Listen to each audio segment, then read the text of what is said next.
ناراض بھی ہو تو بھوکا نہیں رہنے دیتا۔ ایک شام کسی ہوٹل پہ بیٹھا تھا کہ ایک چرسی نے مجھ سے چرس کے لیے پیسے مانگے۔ میں نے کہا تجھے کھانا کھلاتا ہوں مگر چرس کے لیے پیسے نہیں دوں گا۔ وہ بولا کھلانے والا کوئی اور ہے، تم بس چرس کے پیسے دے دو۔ نہ چاہتے ہوئے بھی میں نے اس کو کچھ پیسے دیے۔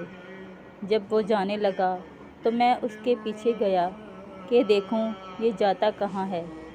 قریب میں شادی کا کوئی پروگرام تھا، لوگ کھانے کے برتن ادھر ادھر لے جا رہے تھے۔ ایسے میں ایک آدمی سے برتن چھوٹ کر گر گیا۔ اس نے برتن اٹھایا اور چل دیا۔ وہ چرسی انہی چاولوں کے سامنے بیٹھ گیا اور کھانے لگا۔ جب اس کی نظر مجھ پر پڑی تو اس نے ایک جملہ کہا جو میرے کانوں میں ابھی تک گردش کر رہا ہے۔ اس نے کہا اس کے ساتھ تعلقات آج کل کچھ خراب ہیں ورنہ برتن ہی میں دیتا ہے۔ کریم اتنا ہے کہ ناراض بھی ہو تو بھوکا نہیں دیکھ سکتا۔